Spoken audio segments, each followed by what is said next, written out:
ẹ jọ mo bẹ̀ yín ni ẹ yẹ ká wo fídíò yìí ẹ ká wò délẹ̀ ẹ ká gbọ́ nǹkan tá a fà yìí sọ. Ànábì Mùsá ìgbà tó fẹ́ ṣẹ́gun tó fẹ́ na ọ̀pá tó fẹ́ fi ọ̀pá na odò Tufan tọ́lọ̀ ní kó fi ọ̀pá na odò idribi azọ́ka al-bahra Mùsá kàn mọ́pá kó fi nà lásán Mùsá wí nǹkan kó tó nà ìta Ànábì Mùsá wí ngbà tó mú ọ̀pá lọ́wọ́ ó ní Allahumma lakal hamdu wa ilaykal mustaka wa bikal mustagasu wa antal musta'anu wala hawla wala quwwata illa billahi al-aliyyil azim.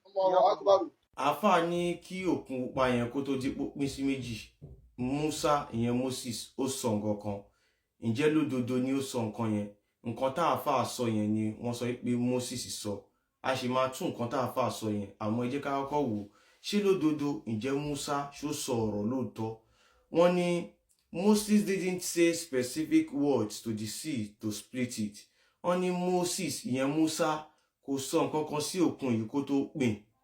Instead, God commanded him to stretch out your hand over the sea, and the Lord caused the sea to go back by a strong east wind all that night, and made the sea into dry land. Wọ́n ní nǹkan tí Yahweh kàn sọ fún ni pé kó na ọwọ́ ẹ̀ síwájú, atẹ́gùn dẹ̀ bẹ̀rẹ̀ sí fẹ́, ó dẹ̀ pín omi yẹn, ó pín sí méjì, ó dẹ̀ sọ ọ̀nà wọn, ó sọ ilẹ̀ yẹn, ó sọ di ọ̀gbẹlẹ̀.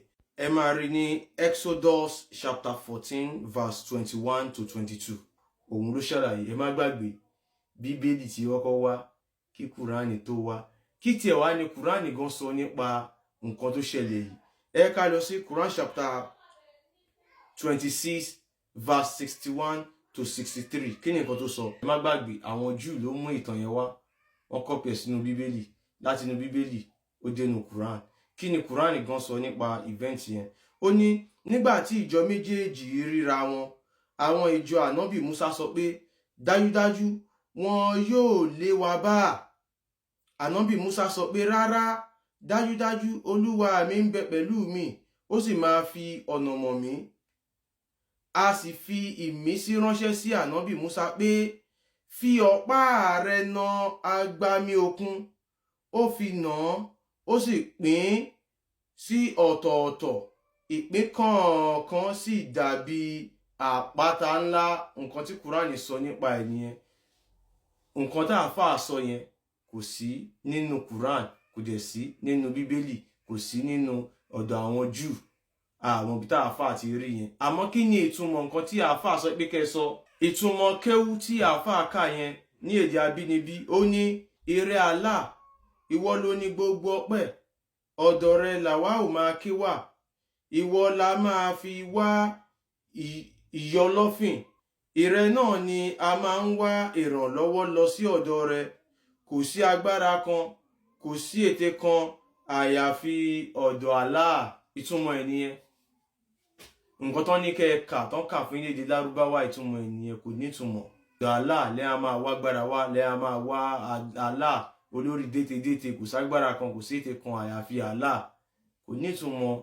Ẹ̀yin ọmọ Oòduà, Allah kò kí ń ṣe Ọlọ́run Olódùmarè, Olúwa ilé Kàbá ni. Gbogbo ìtàn Musa tá à ń sọ yìí sìn, Musa ò kí ń ṣe Mùsùlùmí, Musa ò sin Allah, Yahweh ló sìn. Ẹ tún lè má gbàgbọ́, ẹ ká wo nǹkan tí mo gbé sókè yìí. Mo ní outside Islamic tradition did Moses worship Allah?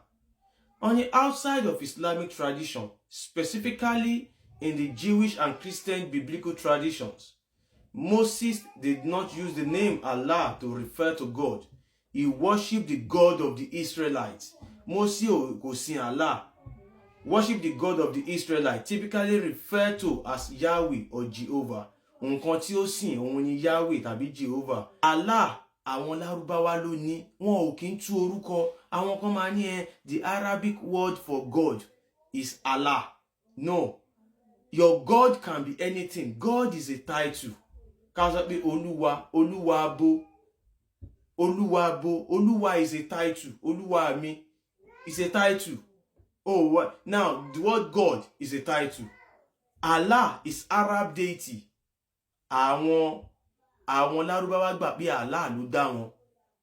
Àwọn ọmọ Ísírẹ́lì gbà pé Yahweh ló dá wọn. Àwa ọmọ Yorùbá gbà pé Ọlọ́run Olódùmarè ló dá wa. Ọlọ́run Olódùmarè ó yàtọ̀ sí Allah. Ọlọ́run Olódùmarè ó yàtọ̀ sí Yahweh. Allah yìí ère ni, ó ní ọwọ́ ọ̀tún méjì, ṣìgìdì ni, olúwa ilé Kàbá ni, kò kí ń ṣe Ọlọ́run.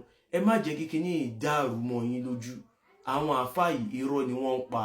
Quran irọ́ ló wà nínú Quran. Ẹ̀yin náà wo ìtàn yẹn sìn, ìtàn Moses yẹn ó ti wà lákọsílẹ̀ níbì kan, wọ́n wá kọ́pì ẹ̀ sínú Quran. Wọ́n wá sọ pé Allah ló pè, àfáà yẹn wá ń lọ ọ̀rọ̀ yẹn mọ́ Allah. Ẹ má gbàgbé èdè kan péré ni Allah gbọ́, òun ni Arabic. Musa ò dé sọ Arabic. So gbogbo kíní irọ́ lásán ni. Wọ́n kàn lọ́pọ̀. Tí wọ́n bá mọ̀ nípa ìtàn Yorùbá, Ògún Ṣàngó, wọ́n máa padà wá sọ fún wa pé Allah ni wọ́n sìn. Bẹ́ẹ̀ wọn ò sìn Allah. Torí pé Muhammadu àwọn Lárúbáwá wọn ò mọ̀ nípa ìtàn yìí, òun ni kò jẹ́ kán lè kọ sínú Quran. Allah kò kí ń ṣe Ọlọ́run Olódùmarè. Moses kò sìn Allah.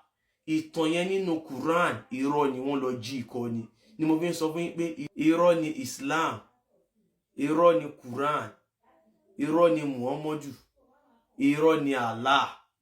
The whole thing irọ́ ni. Wọ́n kàn wá fi enslave wa ni. Ẹ̀yin ọmọ Oòduà ẹ jí ẹ má sùn. Allah kò kí ń ṣe Ọlọ́run Olódùmarè. Olúwa ilé Kàbá ni. Mo sọ yìí mo dúró. Ó dìgbà.